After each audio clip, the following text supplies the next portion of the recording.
मेहर बनाई मायरा को अपना शिकार। मेहर के कहने पर मायरा देगी घाट पर, अभी रखो धक्का। वानी चिल्लाई जोर से, अभी रखो। मायरा हुई शॉक। जी हाँ दोस्तों, सीरियल ये रिश्ता क्या कहलाता है में आएगा एक ज़बरदस्त ट्रैक। आने वाले अपकमिंग एपिसोड बहुत ज़्यादा इंटरेस्टिंग और बहुत ज़्यादा धमाकेदार होने वाला है। आने वाले अपकमिंग स्टोरी में आप सभी देखेंगे बेहद ही इंटरेस्टिंग ट्विस्ट आने वाला है, जिसका आप सभी को बहुत ही बेसब्री से इंतज़ार था। विद्या का पर्दाफाश होने का, और विद्या का पर्दाफाश हो गया है। जी हाँ दोस्तों, आपको बता दें आने वाले अपकमिंग एपिसोड में आप सभी देखेंगे जहाँ पर कॉल करके अभीरा को बुला लेती है मायरा और कहती है कि उसको अकेले में मिलना है घाट पर। यहाँ पर आप सभी देखेंगे मायरा को मेहर चेतावनी देते हुए कहती है कि अगर तुम अभीरा अरमान को एक कर दिया तो मैं पोद्दार हाउस को बर्बाद कर दूंगी। जिसके डर से मायरा अपनी माँ को हॉस्टल से कॉल करती है और कहती है कि सबसे पहले मायरा जो है अभीरा को वार्न करती हुई नजर आएगी और कहती हुई नजर आएगी कि अपनी बेटी की अच्छाई चाहती हो, अपनी बेटी को जिंदा देखना चाहती हो तो मेरे पापा से दूर हो जाओ और अकेले में ही मुझे घाट पर मिलो। तभी पीछे से चुपके से वानी सुनती है मायरा की बात, तो उसको बहुत ही बड़ा झटका लगता है और वानी भी चुपचाप मायरा और मेहर का पीछा करती है। जैसे ही घाट पर अपनी माँ को मायरा से मिलते देखकर और अभीरा की फीलिंग्स देखकर मायरा के लिए तो उसके होश उड़ जाते हैं। फिर वानी को पता चलता है कि मायरा ये अभीरा मम्मा की मंकी है।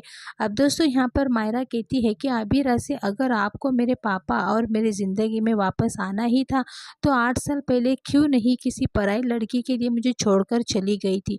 जहाँ पर अब यहाँ पर आप सभी देखेंगे मायरा फूट फूट कर रोते हुए अभीरा से अपने सवालों का जवाब मांगते हुए नजर आएगी और यहाँ पर अभीरा पूरी तरह से शॉक हो जाएगी और मायरा को संभालते हुए नजर आएगी और कहेगी, बेटा मैं तुम्हें छोड़कर नहीं गई थी, मेरा एक्सीडेंट हो गया था। जी हाँ दोस्तों, आपको बता दें यहाँ पर अभीरा जो है वो अपने एक्सीडेंट वाली बात मायरा को बता देने वाली है और कहते हुए नजर आने वाली है कि मायरा, मैं और वानी दोनों का एक्सीडेंट हुआ था और उस एक्सीडेंट में ऐसा एक्सीडेंट हुआ था कि हम दोनों बेहोशी हालत में थे। मुझे तो होश ही नहीं आया था और उसे भी होश नहीं आया था। वो तो कोमा में चली गई थी काफ़ी टाइम के लिए और मुझे पूरे 1 हफ्ते के बाद होश आया था। जब 1 हफ्ते बाद मुझे होश आया और जैसे ही होश आया मैं पोद्दार हाउस आई थी, लेकिन मुझे तुमसे मिलने ही नहीं दिया गया। अब यहाँ पर ये शब्द सुनकर मायरा शॉक हो जाएगी और कहेगी, आप झूठ बोल रहे हो, आपने कस्टडी पेपर भिजवाया था, आप वानी के साथ रह रही थी। जहाँ पर अभीरा कहती है कि नहीं बेटा, मेरा और वानी दोनों का एक्सीडेंट हुआ था और हम दोनों बहुत ही ज़्यादा स्ट्रगल कर रहे थे और यहाँ पर जैसे ही मुझे होश आया मैं सबसे पहले पोद्दार हाउस आई।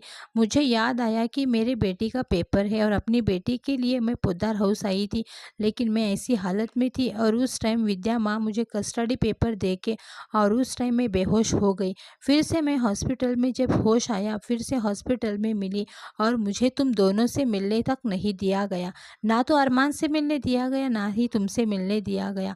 ये शब्द सुनकर मायरा को बहुत ही बड़ा शौक लगता है और पूछती है कि आखिरकार कौन आपको नहीं आने दिया, कौन नहीं मिलने दिया। तभी यहाँ पर कहती है कि विद्या माँ मुझे कस्टडी पेपर दी थी और कही थी कि ना ही मायरा तुम्हें देखना चाहती है और ना ही अरमान तुम्हें देखना चाहता है, अरमान ने तुमसे सारे रिश्ते तोड़ लिए हैं। और ये सारी चीज़ें सुनकर मायरा को बहुत ही बड़ा झटका लगता है। हम सभी को बता दें यहाँ पर वानी भी दूर खड़ी रहकर ये सारी बातें सुन लेने वाली है और जैसे ही वानी ये सारी बातें सुनेगी वानी को भी बहुत ही बड़ा झटका लगेगा कि उसे तो ये बात पता ही नहीं था कि अरमान अंकल मेरे मम्मा के हस्बैंड है। जहाँ पर आप सभी देखेंगे वानी को समझ में आ जाएगा कि ये सारा षड्यंत्र किसी और का नहीं था, वो विद्या मेहर का था हम दोनों को अलग करने के लिए। वहीं पर वानी भी चुपचाप सारी बातें सुनेगी और रिकॉर्ड करेगी। लेकिन यहाँ पर मेहर के कहने पर मायरा ये साजिश रचाई है। मायरा को जैसे ही पता चलेगा मायरा का गुस्सा जो है वो 7वें आसमान में पहुँच जाने वाला है, क्योंकि उसे याद आएगा कि किस तरह से उसके साथ क्या क्या चीज़ें हुई इन 8 सालों में।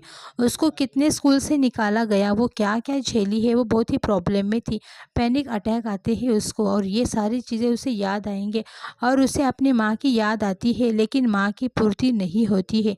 जहाँ पर अब आप सभी देखेंगे यहाँ पर अभीरा की बातें सुनकर अब मायरा जो है वो काफ़ी ज़्यादा गुस्से में आ जाने वाली है और मायरा सीधा अभीरा से मुँह लड़ाते हुए दिखेगी और तभी मेहर भी खुश होगी ये देखकर। लेकिन मायरा की हरकत देखकर अभीरा भी गुस्सा होगी और मायरा से बातें करने लगेगी। ये देखकर मायरा गुस्से में उन अभीरा को घाट में उसको धक्का देकर गिराएगी। मेहर भी इसमें साथ देते हुए नजर आती है। तभी वानी जोर से चिल्लाते छुपाते हुए नजर आएगी और मेहर पर भड़कते हुए दिखेगी। आने वाले अपकमिंग एपिसोड बहुत ज़्यादा इंटरेस्टिंग होने वाले हैं। फिलहाल दोस्तों आप लोग कितने ज़्यादा एक्साइटेड है अपकमिंग एपिसोड देखने के लिए, अपनी राय कमेंट करके ज़रूर बताना।